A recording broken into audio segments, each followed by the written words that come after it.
나는 누구입니까? 라는 제목으로 담임 목사님 말씀 선포하시겠습니다. 할렐루야. 자, 명절을 잘 보내셨으니까 우리 옆에 분들하고 인사하겠습니다. 주님의 평화가 함께 하시기 바랍니다.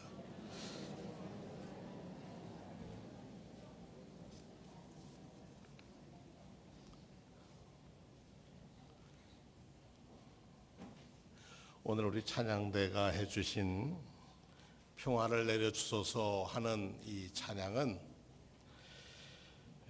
1847년에 멘델스존이라고 하는 분이 작곡한 겁니다. 그런데 그 원래 곡 이름은 그리스도입니다. 오라토리오 그리스도의 첫 서곡이에요.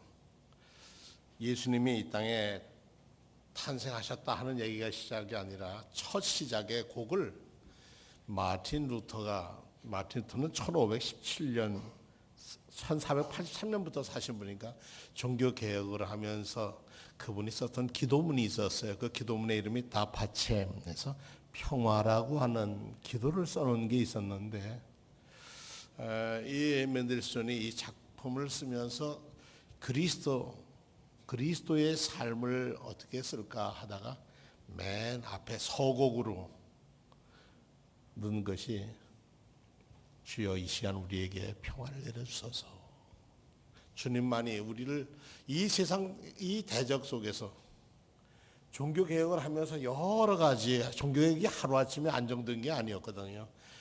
오랫동안 이 어려움 속에서 하나님만이 우리를 대적에서 건져주실 분인 줄 믿습니다. 그러니 주여 이 시간에 평화를 내려주시옵소서. 이런 기도의 첫 번 기도를 쓰고 예수께서 베들레헴에서 탄생하셨다는 게 두 번째고 레지스타티브가 나옵니다. 음악을 통해서 음악가들은 자기의 신앙 고백을 어떻게 표현할까? 예수님을 메시아라고 받아들이는 핸델이 있었고요. 멘델스존 같은 사람은 그리스도가 더 자기 마음에 다 와닿고요.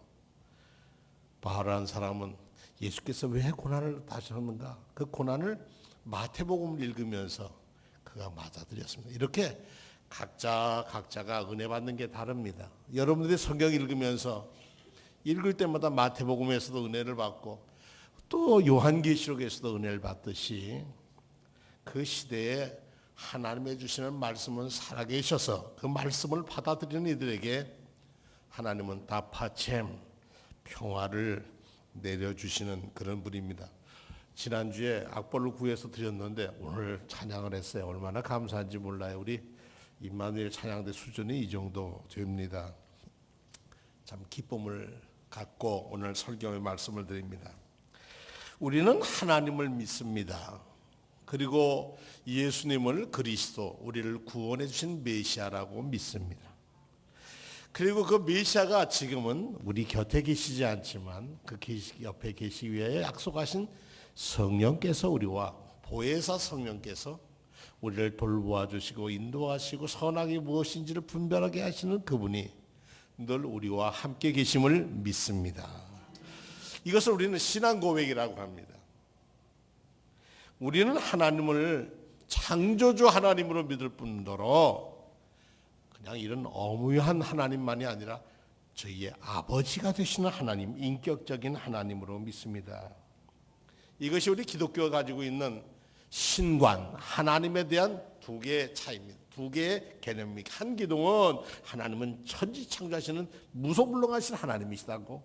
그런데 그 하나님은 전혀 우리와 관계없는 게 아니라 우리의 아버지가 되어주신다고 하는 이 두 기둥이 보아스와 야긴이 성전에 있듯이 이 두 기둥이 하나님에 대한 우리의 신앙 고백의 근거입니다. 우리가 하나님을 창조주로 믿는다고 할 때에 늘 기억할 것은 믿음은 그 믿음에는 언제까지나 누가 믿는 겁니까? 나라고 하는 주체가 믿는 겁니다. 내가 믿는데 내가 뭘 가지고 믿습니까? 경험 속에서 믿어진다고 하는 것입니다.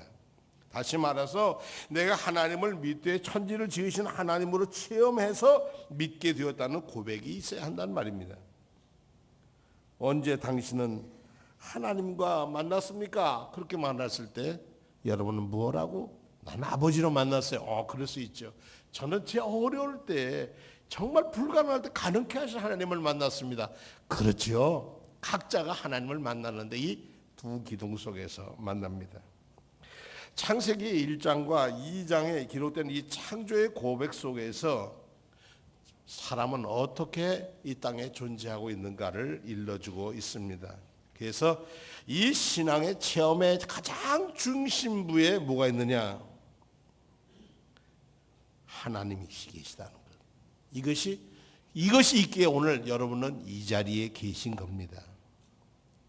그러면 내 인생의 중심은 어디 있을까?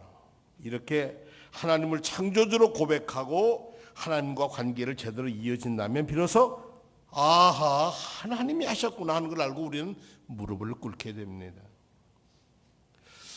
무신론자들은 기독교는 노예 종교다. 사람들이 인간을 노예로 만들었다. 이렇게 말합니다만은 우리가 노예가 되기를 스스로 청한 사람입니다. 하나님의 뜻이 이루어지기를 원합니다. 그것은 내 뜻을 포기하는 것에 있습니다. 그래서 우리는 이렇게 하나님 앞에서 하나님을 높이는 일을 인간이 가지는 최고의 우리 존경을 아울러 드리는 것을 예배라 합니다. 그래서 예배는 동물들은 예배하지 않습니다. 인간만이 가지고 있는 특징인데 하나님께 이 제사를 드리고 나서 동생 아벨은 받았는데 내 것은 왜 하나님 안 받으셔? 그래서 동생을 죽이는 부끄러운 일도 생겼습니다. 왜 그랬을까? 성경은 그것은 자기 중심적이었다. 에고티즘, 자기가 만족하지 않는 예배는 거절해버리는 것. 그래서 인간의 죽음은 어디서 왔느냐? 자기로부터 해방되지 않는 한 인간은 자기에 묶여 살게 되게 됩니다. 저는 어려서부터 성경을 읽을 때 이해되지 않는 부분이 있었습니다. 그건 뭐냐면 왜 하나님이 선악과를 만들어가지고 속색인가? 이런 거 없었으면 편하게 살았을 텐데. 하나님의 인간이 들은 첫 번째 금지 명령이 선악과 먹지 말라는 거 아닙니까? 하나님은 자신의 모상으로 인간을 만드시고 자유의지까지 허락하셨으면서도 선악을 알게 하는 것을 왜 원하지 않으셨을까? 이것이 우리 창세기에 기록되어 있습니다. 그러면 선악과라는 게 무슨 의미를 가질까? 하나님께서는 천지를 창조하시고 아담이 그것들을 뭐라고 이름하는지를 네가 이름을 붙이면 다 이름이 된다. 그래서 이름을 붙이는 자격을 주었습니다. 네임 태그를 붙여줬습니다. 약간 나무, 자두나무, 그럼 자두나무가 되는 거예요. 이건 새도 뭐 여러 가지 새가 있으니까 이름을 붙이는 대로 사람이 이름을 붙일 수 있는 권한을 주셨습니다. 여러분 하와라고 하는 이름은 누가 붙인지 아십니까? 그건 아담이 붙였습니다. 하와라는 이름은 하나님이 하와라고 한 게 아닙니다. 하나님이 내게서 주셨다 해서 하와, 이브, 성경에는 이브라고 썼습니다만, 그러니까 여성의 이름 지음은 남성에 딸려 있었다라고 성경은 얘기하고 있습니다.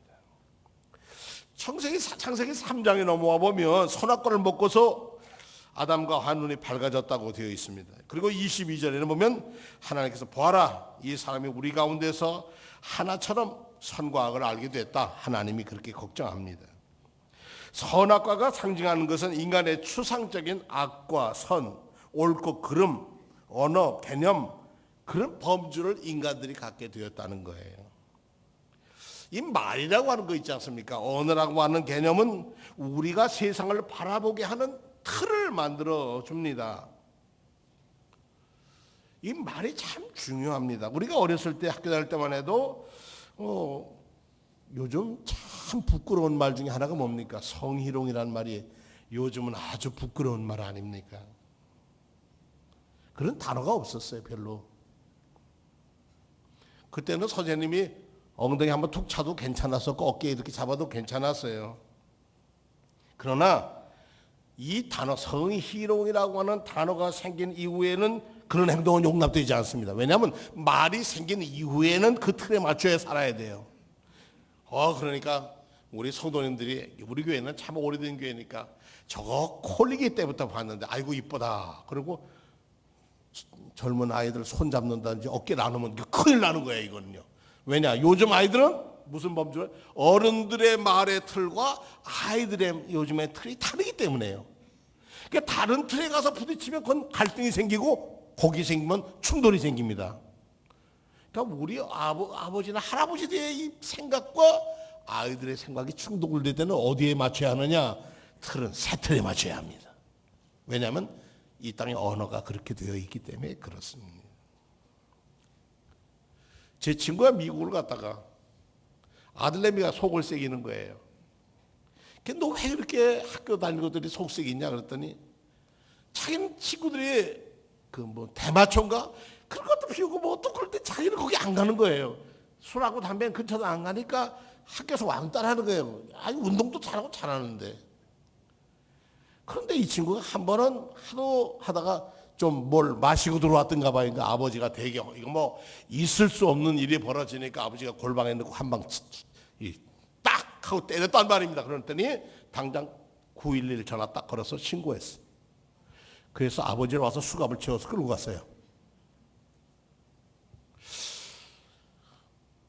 이거 일 났잖아요. 그래서 그 간비사한테 전화 걸었더니 간비사가 와가지고 이거 이 사람은 목사인데 그러니까 당신이 목사야 나는 감독이다 그러더래요. 경찰이.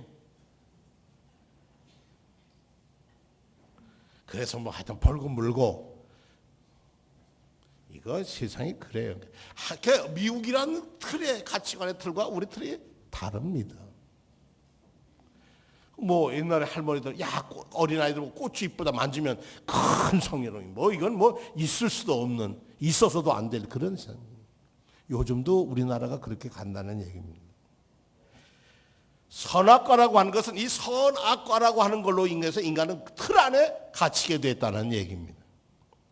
그 틀 밖에 살았을 때는 먹지 않았을 때는 아주 편하게 에덴 동산에서 살았는데 선악과를 먹은 이후부터 인간에게는 갈라놓는 옳고 그른 것, 할 것과 하지 말 것, 절대적인 것과 상대적인 것 이렇게 분리됐습니다. 그 분리하는 책임을 누가 져야 하는 거라고요? 선악과를 먹은 인간의 자유의지가 그것을 책임을 져야 하게 됐다는 겁니다.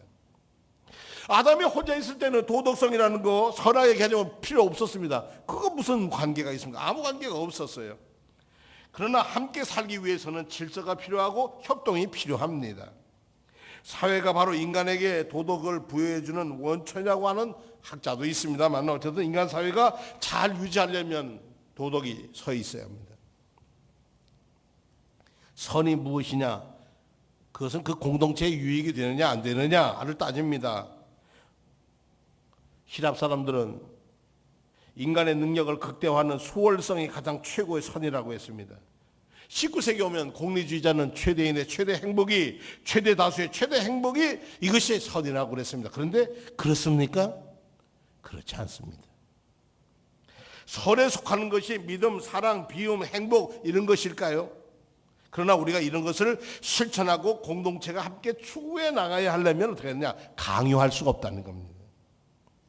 자, 믿음을 강요하다 보면 뭐에 빠집니까? 독선에 빠집니다. 이것이 빠진 것이 대표적인 것이 이단들입니다. 이건 무섭습니다. 사랑이라고 하는 것에 슬그머니 사랑만 강조하다면 거기에는 질투와 속박이 끼어듭니다. 내가 사랑하기 때문에 너는 내 말 들어야 돼. 근데 그것은 사랑이 아닙니다. 마음 비움에도 무관심이 들어올 수 있습니다. 마음을 비웠어. 그러면서 무관심, 너 내 될 대로 되라. 이거 있을 수가 없습니다. 자연을 정복하라 그랬더니 자연을 파괴하니까 환경의 문제가 오니까 지금 당장 뭐 남극 북극에 빙하가 녹아내린다고 합니다. 이렇게 사람을 편리하게 하는 것이 행복이 아니라고 하는 말입니다. 더 나아가서 평범한 우리는 깊이 생각해 보지도 않고 사회가 편의에 의해서 만든 질서나 규칙을 선이라고 강조하고 그것을 지키냐 안 지키냐를 따라서 판단하면 인간 스스로가 파멸할 수가 있습니다. 미국에서 이민 갔던 분이 그런 얘기를 하셔요. 어느 손자가 집에서 밥 먹다 떨어뜨리니까 주워 먹었다는 거예요. 야, 더러워 먹지 마. 근데 한국에서 이 아이가 자랄 때는 그 주워먹어도 아무 말도 안 하는데 미국 가니까 주워 먹지 말라 그랬단 말이에요. 학교에 가니까 절대로 그러면 안 된다는 거예요. 근데 이 애가 자라서 한국에 왔는데 엄마 아버지하고 할아버지 할아버지하고 이 장날 가보니까 좌판에 엿을 바르고 뭐나 쫙 땅바닥에 깔고 파는 걸 보더만 어이구 더러워 그러더라는 거예요. 그 아이에게는 그렇게 교육받아서 그래야 합니다. 창세기에는 이 수치심을 주는 것, 이것이 뭐냐? 선악과의 문제라고 합니다. 아담과 하와가 눈이 밝아져서 선악과를 알게 되었고, 그러기 위해서 나무를 엮어서, 입을 엮어서 치부를 가렸다 그랬습니다. 3장 5절에서 6절에 보면 동산 중앙에 있는 나무의 열매는 하나님의 말씀에 너희는 먹지도 말고 만지지도 말라, 너희가 죽을까 하노라, 이렇게 말씀하셨어요. 너희가 그것을 먹는 날에 너희 눈이 밝아져 하나님과 같이 되어 선악을 알게 할 줄 아심이라. 이렇게 뱀이 말을 비틀어 봅니다. 너 하나님처럼 될까 봐 그런 거예요. 근데 그것을 보니까 그럴 것 같아. 그거 먹으면 하나님과 같이 될 것 같아. 그럼 내가 하나님 말 듣지 않아도 돼. 나는 자유할 수 있어. 어떻습니까? 저는 초등학교 다닐 때 궁금한 게 있는데, 제 형님이 면도를 늘 하시는데 그 면도 좀 해보고 싶었어요. 그래서 뒤에 가가지고요, 형님 면도칼 가지고 면도를 하는데 잘못해서 면도칼을 망가뜨렸단 말입니다. 아이고 누가 내 면도기 썼어 그러는데 아무 말도 못하고 숨어 있었습니다. 또 아이들은 자랄 때 엄마가 가지고 있는 화장품 가지고 막 얼굴에 그려봅니다. 가지고 뭐 립스틱 가지고 그냥 앞에 거울에다도 그려놓고 뭐 크레파스, 참 좋은 크레파스, 비싼 크레파스죠. 그렇게 해서 아이들은 어떻게 해요? 닮아갑니다. 선악과를 먹고 밝아졌다고 하는 게 뭘까요? 하나님처럼 되는 줄 알았는데 보고 오니까 자기 자신이 벌거벗고 있다는 것을 보았습니다. 다른 사람의 눈에 비친 자기를 보게 됐다는 겁니다. 여태까지 벗어도 수치심을 느끼지 않고 살았는데 이제는 자기의 벗은 몸을 다른 사람의 눈으로 보게 됐다는 겁니다. 벗은 몸은 자신의 욕망을 숨김없이 드러내는 그런 모습이었습니다. 하나님처럼 되고 싶어서 자기 자신을 과시하고 싶었는데 하나님은 닮으려는 하나님이 아니라 욕망 덩어리인 자기 자신의 몸을, 타인의 눈을 통해서 발견되는 자신을 가리려고 합니다. 자신의 욕망이 드러나는 것을 감추기 위해서는 우리는 얼마나 여러 가지 일들을 많이 합니까? 수치심은 죄책감과는 다른 것입니다. 죄책감은 다른 사람이 없어도 스스로 양심의 가책을 받아서 생기는 거지만, 수치심은 다른 사람의 눈을 의식하기 때문에 생기는 겁니다. 제가 목회하면서 아주 위기를 느꼈던 때가 있습니다. 어느 교회에 있을 때 건축 헌금을 하게 되었습니다. 어느 교회든지 건축하게 되면 우리도 아마 어떤 일이 있으면 해야 되겠죠. 그런데 이제 부흥회 때 되게 이렇게 부흥회하고 약속을 했습니다. 그런데 어떤 한 분이 제게 와가지고는 그 건축 헌금 한 명단을 공개하라는 거예요, 교회에다가. 아무개는 얼마하고 누구는 얼마 했다는 걸 그래야 경쟁적으로 더 많이 할 거니까 그분 뜻은 이해는 해요. 안 된다고 그랬죠. 근데 매년 그거 가지고 문제를 삼는 거예요. 제가 했을까요? 제가 안 했습니다. 왜 안 했냐고 그러면, 당신 생각에 어느 집에 계시는데, 만약 장로님 때 계셨는데 장로님과 권사님이 헌금한 액수가 다르고 나는 이것을 남들에게 밝혀지기를 원하지 않습니다 라고 봉투에 써 있더라. 그러니까 그 약속을 지켜야 되고, 얼마 했느냐, 약속했느냐가 중요한 게 아니라 얼마 드렸느냐가 더 중요한 거 아니냐. 본인이나 잘 하시면 될 거라고. 한 4, 5년 꽤 힘들었습니다. 무지무지 힘들었습니다. 그것을 밝혀서 교회가 덕이 될까요? 전 모르겠어요. 그렇게 하는 교회도 있다고 합니다. 또 그 사람들 잘못이다 그러지 마십시오. 제에게는 그렇지 않아서도 예배당을 지을 수 있게끔 다 하나님이 주셨어요. 남을 비교해서 내가 뭘 한다는 것은 하나님 기뻐하지 않습니다. 하나님 앞에 내 자신의 모습을 보는 것이 더 중요합니다. 내가 너더러 먹지 말라고 한 건 너 먹었지.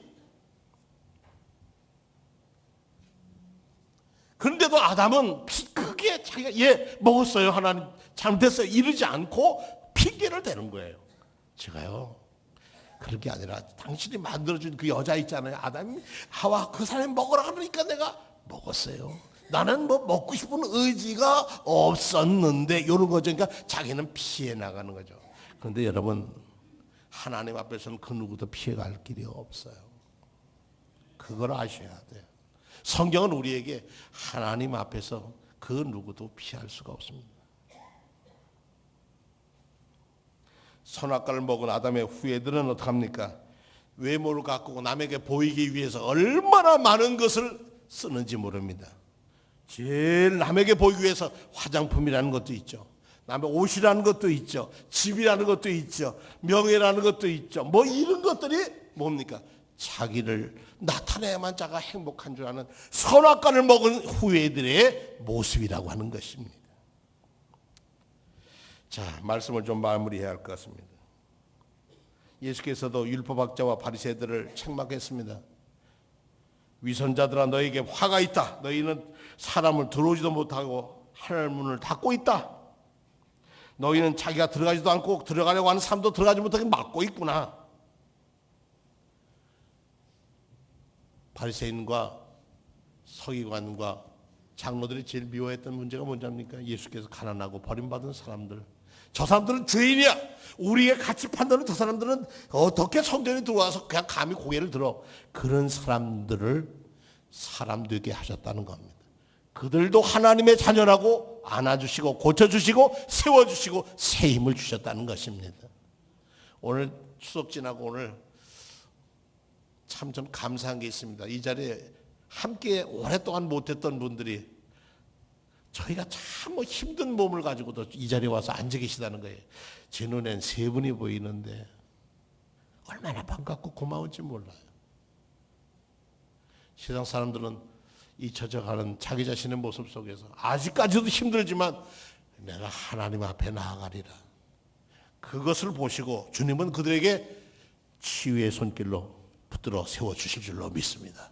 왜냐하면 그분은 있게 하시는 분이고 고치시는 분이시고 수치심을 부끄러움을 없게 해주시는 분이시기 때문에 그러합니다. 사랑하는 성도 여러분, 우리가 드릴 기도는 이런 기도입니다. 주 예수 그리스도 하나님의 아들인 이 죄인에게 자비를 베풀어 주시옵소서. 우리가 눈을 떠서 남을 비교하는 눈이 아니라 벌거벗은 내 모습을 보고 주여 이것은 제 탓입니다. 나는 누굽니까? 죄인입니다. 그러나 어떤 죄입니까? 하나님의 은혜로 용서함 받은 죄인입니다. 나는 하나님의 자녀입니다. 아직까지. 그 하나님의 사랑의 잣대로 선악의 기준에서 벗어나서 하나님의 눈으로 세상을 볼 수 있는 것이 선악과를 먹고도 예수 그리스도로 말미암아 새로 거듭난 사람들의 가치 판단이라고 하는 것입니다. 우리의 눈은 세상의 눈, 남이 보기 때문에 비교해서 남이 이러니까 우리도 이렇게 하자가 아니라 주님이 그렇게 하시니까, 하나님이 그렇게 하시니까, 성령께서 우리의 마음을 붙드시니까 우리는 이 길을 가리라. 이러이하여 하나님께 영광을 돌리고 에덴의 기쁨을 회복하는 부족한 종과 여러분 되시기를 축원합니다.